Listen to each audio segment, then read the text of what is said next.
정치신동 이동영 작가가 일시적이지만 컴백하셨습니다. 그리고 정권 재창출을 위해 너무 중요한 말씀을 해주셨는데 깊게 공감했고 큰 힘이 되었습니다. 관련한 중요한 영상 보시고 이어가 보겠습니다. 대선을 뭐 패배 원인은 여러 가지 있겠습니다만 서울에서 졌어요 우리가.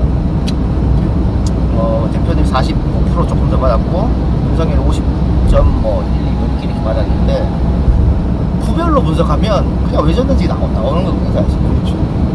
그러니까 그 문재인 정권 들어가기 전에 종부세 대상자가 33만 명이었어요. 그런데 문재인 정권 끝날 때 종부세 대상자가 120만 명이었어요. 그만큼 늘어난 거예요. 그런데 그 120만 명 대상의 가족들하고 하면 그 사람들 입장으로 이해가 안 가는 건 아니거든요.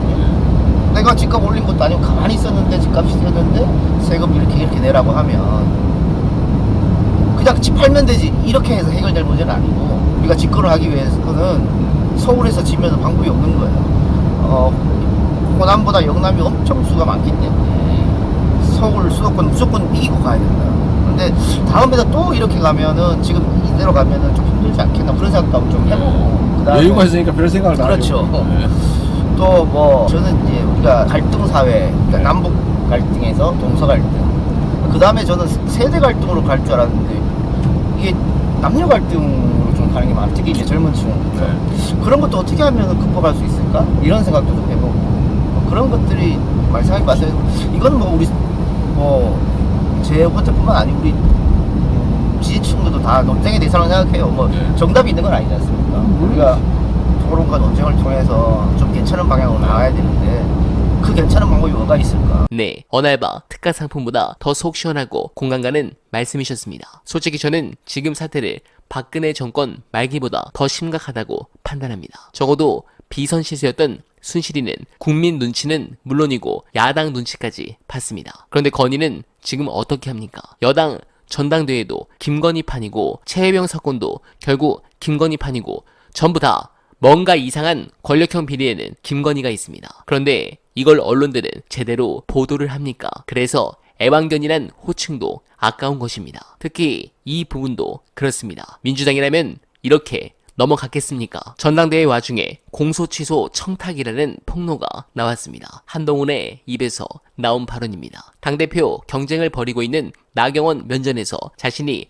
법무부 장관일 때 나경원으로부터 직접 들었다고 말했습니다. 공소 취소를 부탁하는 것은 명백한 청탁금지법 위반입니다. 여당 내부 공방으로 넘어갈 문제가 아닙니다. 국민의힘 반응도 가관입니다. 불법 청탁을 지적하는데 공소 제기된 행위가 정당했다고 엉뚱한 쪽으로 시선을 돌리려 합니다. 그런데 정작 검찰은 왜 아무 말도 못하고 가만히 있습니까? 자신들에 대한 법안이나 또는 탄핵, 그것도 아니면 야당의 수사에 대한 것은 입을 잘 열면서 왜 국힘과 관련한 부분이나 용산에 대해서는 말을 못합니까? 굳게 침묵하고 있는 검찰의 태도는 스스로가 정부, 여당의 사유물임을 인정하는 꼴입니다. 야당 의원이나 김정수, 김혜경 여사가 공소 취소 청탁을 했어도 이랬을까요? 이런 검찰 행태 때문에 정치 검찰이란 소리가 나오는 것이며 그들의 권력을 무너뜨려야 한다는 소리가 나오는 것입니다. 두고 보겠습니다. 그들의 권력이 무너지는 순간을 말이죠. 그때 여러분들께 가장 먼저 보고드리겠습니다. 그런 의미로 소중한 어날바 정기 후원 부탁드립니다. 월 990원 후원 진심으로 감사드리며 어날바는 좋은 제품들 소개드리면서 이만 인사드립니다. 여러분 고맙습니다. 이재명은 합니다.